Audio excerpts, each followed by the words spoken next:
안녕하세요. 여러분이 궁금해하시는 선수에 대한 모든 이야기를 전해드립니다. 스카우트 H, 부버지 김현민 기자와 함께합니다. 안녕하세요. 네, 안녕하세요.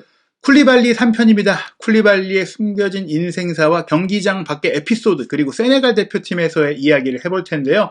일단은 쿨리발리 선수의 프로필부터 살펴보겠습니다. 쿨리발리 선수 같은 경우는 1991년 6월 20일에 이제 프랑스에 있는 생디의 데보주 출신이죠. 예, 프랑스에서 태어났다. 일단은 네. 프랑스에서 태어난 아프리카 대표 선수들이 꽤 많기 때문에, 아프리카 이민자들이 프랑스에 많기 때문에, 그렇게 낯선 일은 아닌 것 같은데요. 근데 이제 그 생디의 데보주 자체가 외국인 노동자들이 많이 사는 동네였다라고 하더라고요. 그럼 여기 지역에 약간 세네갈계 노동자들이 많았던 거네요. 터키인들도 많고 상당히 많았대요. 그래서 이에 대해서 이제 쿨리발리가 본인이 이제 글을 기고한 굉장히 유명했던 플레이어 트리뷴 그 내용들이 있었는데요. 거기에 뭐라고 얘기했냐면요. 이런 환경에서 자라면 우리는 흑인, 백인, 아랍인, 아프리카인, 무슬림, 기독교인 등을 가리지 않고 모두를 형제로 본다. 그러면서 우리 모두 프랑스인이다. 우리 모두 배가 고프니까 다 같이 터키식 음식을 먹거나 아니면 또 다음 날에는 우리 집에 와가지고 세네갈 음식을 먹거나 그랬었다라고 얘기를 하면서 우리는 서로 다른 점이 있지만 모두 평등하다 이렇게 얘기를 했었습니다. 오히려 서로 이제 복닥복닥할 것 같았지만 아니다. 서로 뭉쳤고 힘든 시간들을 여러 민족과 종교를 넘어서 함께 좀 이겨냈다. 약간 이런 느낌인데 긍정적으로 소통한 것 같고 또 부모님들과도 지금 아주 표정이 밝아요. 부모님들이. 일단 그 부친 같은 경우는 직물 공장에서 일을 했었다라고 하더라고요. 그리고 이제 부친이 먼저 넘어왔대요.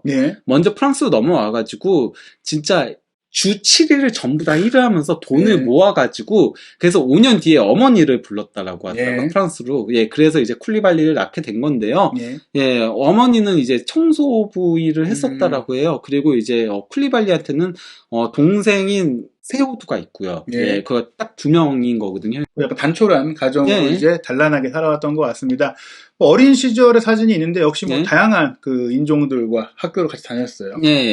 근데 이제 처음 축구를 시작했을 때 다른 친구들이 모두 축구화 없이 축구하는 모습을 보면서 상당히 조금 기분이 안 좋았다라고 해요. 쿨리발리 같은 경우는 아무래도 부모님이 그래도 열심히 일을 하면서 돈을 조금 모아가지고 축구화를 본인을 신고 이렇게 딱 나갔는데 그래서 이제 어머니한테 모두에게 축구화를 사달라고 졸랐다고 해요. 그건 사실 비싸잖아요, 축구화가. 20만 원이 넘습니다. 그러니까 여기에 대해서 어머니께서 그냥 네가 축구화를 벗고 다 같이 네가 벗어라. 노는 게 어때라고. 아니 근데 이게 그가 돈이 없어서 그런 느낌보다도 조금 약간 그 정도 또 사실 부유한 친구들 다 사주기도 힘들긴 하죠. 그렇죠. 그렇긴 한데 어쨌건 간에 그런 의미에서 그런 얘기를 했었다라는 거죠. 그런 심성을 느낄 수 있었다. 쿨리발리 같은 경우는 어렸을 때부터 축구 선수를 꿈꾸면서도 공부도 상당히 열심히 했대요. 그리고 현재까지도 쿨리발리의 취미가 독서예요. 굉장히 지적인 선수다. 근데 이거에 대해서 이제 그때 선생이었던 피소가 뭐라고 얘기했냐면요. 칼리두는 상당히 근면하고 실용적이었으며 유쾌하기까지도 한 좋은 학생이었다. 굉장히 그러면 긍정적이고 활달한 것으로 보이는데 우리가 이 편에서 활달까지는 아니까. 어쨌건 간에 근데 이제 그는 항상 축구 선수가 되고 싶다고 말하고 다녔고 학교에서도 언제나 목표를 성취하기 위해 열심히 일했기에 나에게 있어 그의 성공은 그리 놀라운 일이 아니었다라고 얘기를 했습니다. 어찌됐거나 굉장히 성실하고 모범적인 학생이었다라는 것을 알 수 있는 얘기인데요. 거기다가 이제 쿨리발리 역시도 뭐라고 얘기를 했냐면요. 집에 도착하면은 최대한 빨리 학교 과제를 끝내고 나서 집 앞에서 축구를 하러 나가곤 했다라고 얘기를 하면서요. 밤 늦게까지 축구를 했기 때문에 어머니께서 창밖으로 내 이름을 외치던 일이 아직까지도 기억에 남아있다라고 얘기를 하더라고요. 이건 요새 저희 어린 시절에도 어머니가 놀이터에서 놀고 있으면 너 들어와! 약간 이런 느낌. 밥 먹어줘! 저희는. 밥 먹으러 와! 약간 이런 느낌인데요. 일단 칼리두 쿨리발리 또 이미 가정도 꾸리고 있고 아내도 공개가 돼 있습니다. 아내의 이름은 샤를린인데요. 되게 흥미로워요, 아내가. 왜냐면요, 그가 무슨 일하고 이런 것들은 안 알려져 있긴 한데요. 같은 쌍디의 데보주 출생이고요. 동네 친구였을 수도 있겠다. 그건 아니래요. 그건 아닌가요? 근데 거기다가 같은 연도, 같은 날, 같은 병원에서 태어났대요. 생일이 같은, 네, 생년월일 같은 그 곳에서 태어난 거니까 운명적인 뭐가 있는 거네요. 예, 그랬다라고 하는데 둘이 처음 만난 건 2011년에 만났대요. 이 축구 선수로서 막 이제 경력 시작할 때 만났네요. 경력 시작할 때 만난 거였고요. 그래서 2014년에 결혼을 했다라고 하는데 나폴리 이적했을 때 이제 결혼한 거죠. 좀 자리 잡은 거죠. 근데 아내 덕에 이 내성적인 부분이 상당히 많이 개선이 됐대요. 아, 자신감을 줬구나. 예, 그리고 뒤에 얘기가 또 나오겠지만요. 세네갈 대표팀을 선택하게 된 것도 아내의 결정이 컸다라고. 아, 근데 이제 아내가 이제 프랑스 사람인 것 같은데요. 네. 외모도 그렇고, 뭐 출생도 그렇고. 네. 좀 더 살펴보죠. 일단은 굉장히 단란해요. 역시. 일남 일녀의 가족을 구성하고 있습니다. 예, 일단 뭐 아들 이름은 세나인데요. 왼쪽에 있는 게 이제 아들인데요. 예. 2016년 1월 16일에 출생을 했고요. 예. 예, 딸은 아직까지 뭐 사진이 공개된 건 아닌데요. 이게 그러니까 뭐 딸 태어났을 때 이 카드인 거죠. 예. 출생 카드인 건데 이름은 네사인 거고. 약간 재밌는 게 이제 한국식 느낌의 세나, 네사, 뭐 다섯, 여섯, 뭐 세네갈 이런 건가요? 뭐지? 세네갈일 수 있어요. 예, 왜냐면요. 세나, 네사. 예, 쿨리발리가 굉장히 세네갈에 대한 그런 예, 인식이 강하거든요. 그러니까 일반적으로 아프리카, 특히 이제 유럽에서 태어난 아프리카 선수들 같은 경우는 그쵸. 본인의 그 정체성을 느끼지 못해가지고 예. 많이 대표팀하고 예. 마찰을 많이 일으키잖아요. 예. 그러면서 이제 대표팀을 그만 두는 경우들이 많잖아요. 그렇죠. 뭐, 마팁도 있고. 예, 마팁도 있고 뭐 이제 지에 같은 경우도 예. 있고 물론 뭐 감독하고의 마찰도 있긴 했었지만요. 예. 그 유럽에서 태어난 선수들은 그런 경우가 많은데 쿨리발리는 안 그렇거든요. 예. 예. 뭐 가족의 영향도 있을 것 같고 예. 어찌됐거나 셋째가 태어나면은 갈로 이름이 시작할 수도 있겠다. 아, 예, 어쨌건, 예, 2019년, 예. 8월에 출생을 한 거죠. 예. 쿨리발리 같은 경우는 2015년에, 이제, 이때는 나폴리에서 활약할 때죠. 예. 예, 생디에주 그, 명예 시민이 됐고요. 예. 원래 시민이었었잖아요. 예. 근데 이제, 명예를 드높인 시민이라는 그렇죠. 예. 거죠. 예, 그래서 저렇게 이제, 메달을 받게 된 거고요. 예. 2019년엔 나폴리 명예 시민이 됐거든요. 아, 약간 이게 축구적으로도 잘하지만 뭔가 그 사회적으로도 좀 영향력이 있었다고 봐야 되겠네요. 그런 것도 있는데요. 이 나폴리 명예시민 같은 경우는요, 조금 슬픈 스토리도 있어요. 쿨리발리 선수가 유난히 인종차별에 타겟이 됐었어요. 저는 그러니까 이게 크다라고 생각해요. 세리아에 흑인 선수들이 많이 있잖아요. 예. 적은 게 아니거든요. 근데 유난히 쿨리발리가 타겟이 됐던 거는 잘하기 때문에. 그렇죠. 잘하니까 좀 괴롭히려고. 예. 상대를 흔들게 하려고 했던 게 컸다라고 보이는데요. 그래서 이제 명예시민이 된 게 그것 때문에 나폴리에서 그거에 항의하는 의미에서 명예시민을 예. 같은 이탈리아 사람이다. 예. 차별하지 마라. 예. 이런 느낌이네요. 그런 거긴 한데요. 일단 그 처음으로 그 인종차별 사태가 크게 불거졌던 게 어떤 거였냐면요. 2016년에 라치오가 유명하잖아요. 예, 약간 좀 극렬하죠. 예, 구구주의가 좀 있다는 얘기들도 있죠. 예, 근데 이제 그 라치오하고의 원정 경기에서 쿨리발리한테 그 인종차별 구호 때문에 심판이 그 후반 6분경에 경기를 중단시킨 적이 있었거든요. 예. 예, 그러고 나서 이제 바로 그 다음 경기 때 이제 나폴리 팬들이 들고서는 이제 가면 시위를 했다라고 얘기를 하는데 그가 이렇게 얼굴에다 이렇게 되면서 예. 우리 모두 쿨리발리다 예. 이런 시위를 했던 거였거든요. 예.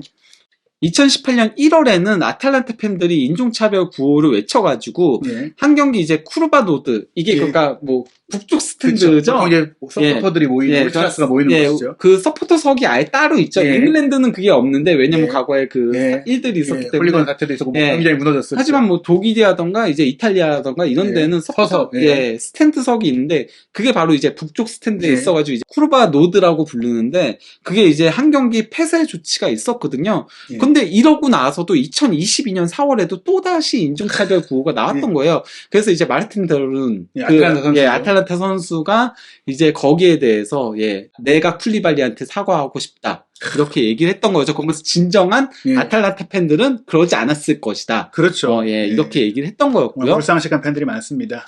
예, 그리고 이제 2018년 10월에 또 이제 유벤투스 팬들이 쿨리발리한테 인종차별 구호를 외쳤거든요. 그래서 이제 10,000유로의 벌금과 함께 한 경기 쿠르바수드, 이건 남쪽 스탠드가 서포터석이기 때문에 폐쇄 조치가 이루어졌었습니다. 정말 이해할 수 없는 게, 뭐 이런 아탈란타도 그렇고, 유벤투스도 그렇고, 자기네 팀에도 흑인 선수들이 있는데. 그러니까요. 정말 이건 뭐 하는 짓인가. 정말 이해할 수 없는 정말 몰상식한 일이라고 할 수 있겠습니다. 예. 근데 또 이제 2018년 12월에는 인테르 팬들이 인종차별 구호를 외쳤었거든요. 예, 그래서 안첼로티 감독이 세 차례나 이제 심판한테 경기를 중단을 요청을 했어요. 하지만 심판이 그 중단을 하지 않은 상태에서 쿨리발리가 이제 거친 파울을 해가지고 옐로 카드를 받았거든요. 쿨리발리 입장에서도 화가 난 거죠. 예, 화가 난 상태에서 심판이 중단해달라고 했는데 안 해주고 그러니까 심판한테 박수를 친 거예요. 아, 그걸로도 이제 또 받아가지고. 그래서 이제 퇴장을 당하게 됐었거든요. 정신적으로도 애매해진 상태에서 쿨리발리 선수가 이탈리아 무대에 뛰는데 굉장히 힘들었을 것 같은 생각이 많이 듭니다. 근데 이제 이때 끝나고 나서 인스타그램에다가 글을 올린 건데요. 패한 거에 대해서는 정말 죄송하다. 죄송한데 나는 내 칼라에 자부심을 가지고 있다. 피부색에. 예, 그건 나는 프랑스인이자 세네갈인이자 나폴리인이다. 그리고 한 명의 인간이다. 이렇게 글을 올린 거거든요. 정말 이런 축구계 여전히 이제 21세기도 만연한 인종차별 속에서 우리가 또 이 축구를 통해서 이런 메시지를 전달할 수 있다는 게 굉장히 의미 있는 것 같은데요. 근데 이제 이때 이 일이 있고 나서 포그바가 맨유 소속이었을 때 이제 인종차별 반대한다는 의미, 그리고 쿨리발리한테 지지를 보낸다는 의미로 Say No라는 이 노라는 이 밴드를 차고 나왔던 거였죠. 그래서 화제가 됐었거든요. 그래서 이제 쿨리발리도 그 사진에다가 이제 고맙다, 내 친구. 이렇게 얘기를 한 거죠. 이때 그래서 맨유 팬들이 조금 설레어 했죠. 왜냐면은 See you soon, bro. 그렇죠. 이렇게 적은 것 때문에. 쿨리발리 맨유나 약간 이런 느낌.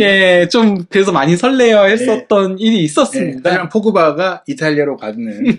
그리고 쿨리발리는 또 프리미어리그로 첼시로 서로 엇갈렸어요. 바로. 같이 보지는 못하게 됐는데요. 또 하나 많이 또 얘기가 된 게 바로 이제 데 라우렌티스 나폴리 구단주가 이 아프리카 선수를 뭐 영입 안 한다. 쿨리발리랑도 좀 충돌이 좀 있었잖아요. 그게 그러니까 저것 때문인 거거든요. 네이션스컵. 그렇죠. 2년마다 가니까. 그렇죠. 시즌 중에 가니까. 팀의 그 타격이 크다. 이러면서 이제 그래서 앞으로 아프리카 선수를 영입하지 않을 거다라고 해가지고 쿨리발리가 거기에 대해서 아프리카 대표팀에 대해서 그렇게 얘기하지 마라. 유럽팀과 똑같이 존중을 보여라라고 얘기를 한 거죠. 근데 문제는 김민재 선수도 아시안컵 1월에 있거든요. 사실 뭐 이제 내년 같은 경우는 여름에 열리지만 1월에 열릴 때도 있을 텐데 그렇다면 역시 데 라우렌티스 구단주는 아니 아시아도 아시아랑 똑같아. 약간 이런 물론 그러니까 아시안컵은 4년마다 있습니다. 그렇죠. 그렇긴 합니다. 네이션스컵은 2년마다 있으니까 뭐 그건 있긴 하겠지만요.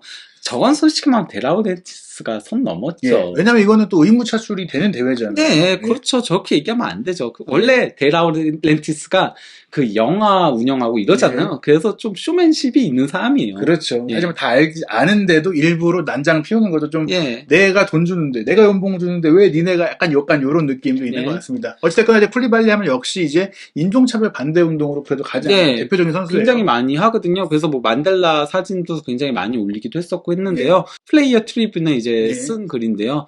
내가 우리 선수들과 있을 때 몇몇 팬들이 외치는 걸 들었다. 그냥 단순히 나에 대한 인종차별만이 아닌 세르비아 선수한테는 집시라고 외치고 또 심지어 같은 이탈리아 선수인 인시니한테도 나폴리 시민 XX. 나폴리 선수에 대한 그 약간 지역차별. 리버풀 팬들한테 잉글랜드 선수들이 뭐 약간 좀 그러는 거랑 비슷하게 이런 소리도 들었다라고 하면서 이러면 안 된다라고 얘기들을 한 거죠. 어떻게 보면 광범위하게 봤을 때 인종차별을 넘어서 혐오에 대한 약간 좀 메시지를 던지는 것 같은데 사실 이제 이 사진도 흥미로운 게 프랑스 대표팀 유니폼을 입고 있는 이제 쿨리발리 모습입니다. 프랑스 청대도 뛰기도 했기 때문인데요. 일단 뭐 세네갈에 그래도 가서 많이 자선 활동을 하고 있죠. 쿨리발리는 항상 정기적으로 이런 것들을 해요. 단순히 뭐 세네갈만이 아니고 나폴리에서도 상당히 자선 사업 같은 것들을 많이 하거든요. 어쨌건 간에 그래도 본인의 뿌리가 세네갈이라는 걸 잊지 않고 그래서 항상 자기의 정체성에 있어서의 그 세네갈과 프랑스와 그리고 나폴리를 항상 얘기를 하거든요. 그래서 세네갈에 자주 방문을 하는 편입니다. 사실 뭐 세네갈에서 어린 시절 잘하진 않았지만 그래도 커서 자주 가면서 대표팀 생활도 하니까 솔직히 말하면 그 제네라시온 풋하고는 아무 인연이 없거든요. 그러니까 여기서 성장하지도 않았잖아요. 물론 매츠 선수들이 거기 선수들 자매 결혼돼 있다라고 얘기했잖아요. 그래서 마네가 매츠에 가게 된 게 그것 때문이라고 했지만은 그래도 거기까지 방문해가지고 또 이제 같이 선수들하고 뭐 조금 좋은 시간도 가르침도 가르쳐주고 뭐 이런 것들도 했던 거였죠. 그리고 뭐 2021년에도 쿨리발리가 의료품을 세네갈에만이 아닌 나폴리에다가도 이렇게 구호 물자를 양쪽에다가 보냈었거든요. 또 코로나19 팬데믹 때문에 전 세계적으로 또 어려운 상황이기도 했기 때문이죠. 그리고 이제 굴람하고 상당히 절친이에요. 왜냐면 둘 다 이제 아프리카계, 그리고 또 둘 다 프랑스에서 태어났고, 그리고 또 독실한 무슬림이거든요. 종교적인. 그래서 둘이서 병원 같은데 방문도 음. 하고 그런 예, 활동들을 봉사 활동을 많이 한다라고 하더라고요. 정말 그 모범 사례인 팀 동료 관계인 것 같습니다. 동료를 예. 넘어 이제 친구이고 자선 활동도 예. 함께 하고 말씀하신 대로 이제 굉장히 독실한 무슬림인 것을 사진으로 알 수 있을 것 같아요. 예, 그래서 이제 그 라마단 기간에는 항상 이제 라마단 관련된 것들을 올리고 예, 직접 예, 이렇게 성지순례 같은 것도 하고 예, 그런 거죠. 이것도 그니까 라마단 얘기인 거죠. 예, 뭐 프리시즌 예. 휴가 기간에 좀 이제 다녀온 것 같기도 하고요. 예. 또 하나 흥미로운 게 이제 쿨리발리가 존 테리한테 연락을 했다. 예. 이 얘기가 또 화제가 됐어요. 예. 쿨리발리가 왜 26번을 좋아하는지에 대해서는 잘 모르겠어요. 예. 예, 근데 어쨌건 간에 26번을 좋아해서 나폴리에서 또 26번을 계속 달고 예. 뛰었거든요. 예, 그래서 이제 쿨리발리가 연락을 존 테리한테 직접 영상을 올렸죠. 예, 연락하는, 예, 인스타그램에다가 그 전화를 하면서 이제, 내가 26번 달아도 돼? 이렇게 물어보니까 이제 존 테리가 이렇게 답변을 해줬죠. 음성이 다 들어가 있는데요. 26번은 나에게 매우 특별한 번호였다. 전화 줘서 정말 고맙다. 전혀 문제가 되지 않는다. 정말 기쁘다. 난 그 번호가 나에게 얼마나 중요한지 알고 있고, 쿨리발리가 26번을 입고 있는 걸 봤었기 때문에 잘하길 희망한다. 내 26번을 기꺼이 주겠다. 부담 가지지 말고 나가서 첼시를 위해 우승 트로피를 가져와라. 이렇게 얘기를 했죠. 사실 이제 존 테리 선수도 첼시의 26번으로 굉장히 이제 독특한 스피드로서 이제 그렇죠. 번호를 달고 활약했는데 쿨리발리가 와서 이제 사실 뭐 존 테리가 은퇴한 지 오래됐기 때문에 지금 뭐 26번의 주인이 없긴 하지만 딱히 영구 결번을 한 건 아니지만 팀의 상징적인 번호이기 때문에 이렇게 예의를 차리는 모습 역시 쿨리발리 멋지다 이런 느낌을 보였고요. 이제 대표팀 얘기 좀 해보겠는데요. 말씀하신 대로 원래는 프랑스 대표 선수가 될 수 있었어요. 프랑스 20세 이하 그 대표팀에서 뛰긴 했었거든요. 11경기 정도 뛰었는데 그리고 이제 2015년에 세네갈로 넘어오게 됐고 그리고 이제는 주장만장까지 달고 뛰고 있죠. 이게 그거가 뭐 프랑스 그 20세 이하 대표팀일 때 이제 나이지리아하고의 경기인 거고요. 근데 그러다가 이제 아내의 영향으로 그렇게 넘어갔다고요. 어떻게 보면 이제 아내에 대해서 잘 알려지지 않았지만 세네갈이라든지 이제 아무래도 개인적인 이 쿨리발리의 생각을 많이 이해하는 사람이다 보니까 조언을 했을 것 같습니다. 어찌됐거나 이제 세네갈 대표팀을 택한 이후 세네갈 최고의 선수가 된 거죠. 그래서 뭐 2017년과 2018년에는 세네갈 올해의 선수에 선정되기도 했었고요. 무엇보다도 이제 2022년 그 아프리카 네이션스컵 우승 그것도 주장으로 이끌었어요. 저희 캡틴 달고 있는 거죠. 사실 이제 마네 선수 편 때 저희가 말씀을 드리긴 했지만 공격에 마네가 있다면 수비에서 쿨리발리 정말 세네갈이 강력한 전력이죠. 뭐 골키퍼 맨디도 있고 뭐 어떻게 보면 이제 월드컵에서 기대할 수 있는 선수인데 일단 아프리카 챔피언이 된 것 자체가 의미가 큽니다. 그 이집트하고의 결승전이었죠. 그때 승부차기 끝에 승리를 거두면서 우승을 차지했는데 세네갈이 한동안 우승과 조금 인연이 없었기 때문에 상당히 의미 있는 우승이었다고 할 수 있죠. 사실 이제 말씀하신 대로 존 테리가 첼시의 우승컵 가져와 달라 얘기했는데 재미있는 게 이제 쿨리발리가 이적할 때마다 첫 시즌에 우승컵 들었고 또 세네갈에서 우승컵 들었고 그럼 첼시에 와서도 우승컵 주나 약간 이런 기대를 해볼 수가 있을 것 같습니다. 그리고 이제 2022 카타르 월드컵이 오는 11월에 열리는데요. 세네갈이 분명히 A조를 통과하는 데는 문제가 없을 것 같아요. 뭐 물론 저는 근데 에콰도르가 굉장히 매력적이라고 생각을 하거든요.